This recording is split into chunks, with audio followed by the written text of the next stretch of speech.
Provavelmente as mortes, quando começarem de maneira mais intensa, vão ser na periferia, nos bairros mais longínquos da cidade, porque são os espaços onde a estrutura do Estado muitas vezes não chega ou chega de maneira precária. Só que a gente também tem dificuldade de mostrar essa desigualdade porque a gente não tem dados que é o próprio Estado que deveria nos abastecer. Muita gente por esse Brasilzão afora pode estar meio cansada de ouvir tanta notícia sobre o coronavírus. Mas uma coisa é preciso dizer: muitos veículos de comunicação, ou seja, aquele programa de rádio que você gosta ou o seu jornal favorito na TV, querem te dar uma informação completa do que está acontecendo. Seja como se prevenir ou até mesmo o tanto de gente que foi infectada ou morreu pela Covid-19. Mas para isso é preciso ter dados completos. Um drama de muitos jornalistas nesse período, como a gente vai contar aqui para você. Covid-19. Coronavírus. Novo coronavírus. Oi, eu sou Wagner de Alencar e estou em Quarentena, o podcast criado pela Agência Mural de Jornalismo das Periferias, com informações, histórias e relatos sobre a Covid-19. O Lucas Veloso, que você ouviu no começo do episódio, é repórter aqui na agência e já escreveu várias histórias sobre esse momento que todos nós estamos passando. Ele conta que encontrar dados públicos sempre foi algo muito difícil, só que agora está ainda pior. E o que acontece na maioria das vezes é que a gente acaba recorrendo à lei de acesso à informação, porque aí o Estado, os governos municipais, estaduais, as diversas esferas são obrigadas a responder para a gente. Essa lei de acesso à informação que o Lucas comenta é uma conquista importante da sociedade, pois garante mais transparência dos governos. O Paulo Talarico é editor-chefe na Agência Mural e conhece bastante essa legislação. Ele, por exemplo, já fez pedidos de informação para todas as cidades da Grande São Paulo.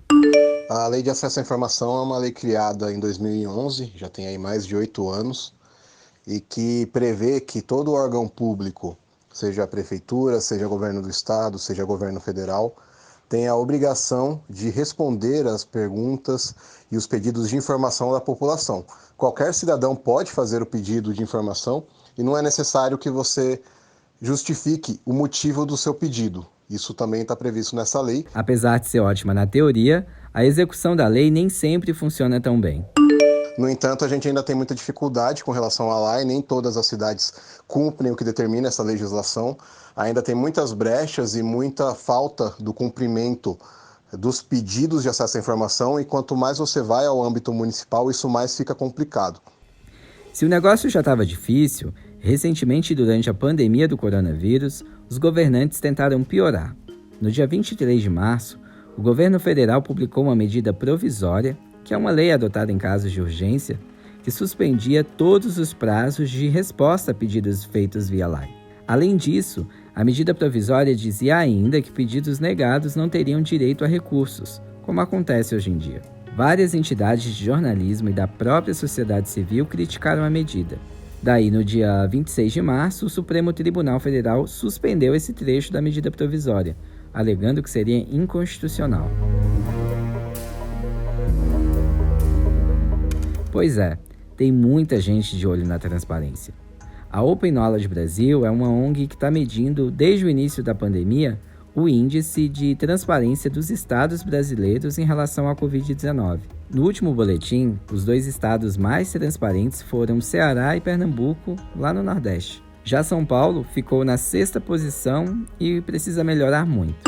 Na Grande São Paulo, você tem muitas cidades que têm outras informações, outros números, e várias vezes a gente tem encontrado um número no governo do estado, um número diferente em cada cidade. Quando a gente questionou isso, o governo disse que é apenas a questão da demora entre a prefeitura informar o dado para o governo do estado computar. O Paulo mora em Osasco e está de olho no que as prefeituras da região metropolitana estão divulgando. O ponto positivo é que tem muitas prefeituras informando, o que não costuma ser tão normal. Então, a grande maioria das prefeituras tem divulgado algum tipo de dado todos os dias sobre o que está acontecendo, sobre a Covid-19, algumas com balanços mais detalhados, outras um pouco de uma forma mais sucinta. Já que em São Paulo, está difícil encontrar informações detalhadas. Os dados que a gente consegue acessar, que a prefeitura divulga via as redes sociais, enfim, são dados que especialistas já apontaram que são dados antigos. Então, por exemplo, os dados que nós temos hoje são dados provavelmente 2 semanas atrás, a quantidade de mortes, a quantidade de casos, porque os óbitos não estão acompanhando a quantidade de testes que estão sendo feitos na cidade. Então isso impede muito mais a gente mapear onde estão os casos, onde as pessoas estão mais morrendo e onde a gente tem que se preocupar mais dentro da cidade. Vários especialistas e entidades consideram que para sairmos da melhor forma possível dessa pandemia, a liberdade de imprensa é algo fundamental. Ela inclusive ajuda a deixar a nossa democracia ainda mais forte. Por isso, os governos devem fornecer dados e meios mais simples de acessá-los. Hoje eu acho que a maneira mais efetiva da gente pressionar o poder público para ser mais transparente é defender com unhas e dentes a lei de acesso à informação. Porque ela é o nosso argumento, ela é a nossa defesa e ela que permite que nós, enquanto jornalistas, nós, enquanto cidadãos, possamos acessar os dados que são públicos, que são nossos. Vale lembrar que pedidos via Lei de Acesso à Informação podem ser feitos por qualquer um, sejam sobre assuntos envolvendo o coronavírus ou qualquer outra coisa que você tenha interesse. Se deu curiosidade, basta solicitar que o direito à resposta é garantido. Cada prefeitura e órgão tem a sua plataforma específica para responder solicitações via LAI. Em São Paulo, o site é transparencia.prefeitura.sp.gov.br. E se você é estudante de jornalismo ou se interessa sobre o assunto, a gente também recomenda o site da Abrage, a Associação Brasileira de Jornalismo Investigativo. Anota aí, abrage.org.br.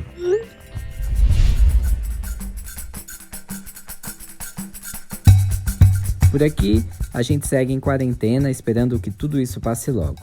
Acesse outros conteúdos sobre a Covid-19 no site da Agência Mural, agenciamural.org.br, e também no Instagram, no Twitter e no Facebook. Participe enviando o seu áudio para o nosso WhatsApp. Anota o número, DDD 11 97591 5260. Lave as mãos, se puder não saia de casa e até mais. Você ouviu o Em Quarentena, um podcast produzido pela Agência Mural de Jornalismo das Periferias. Para apoiar o nosso trabalho, acesse catarse.me/periferias.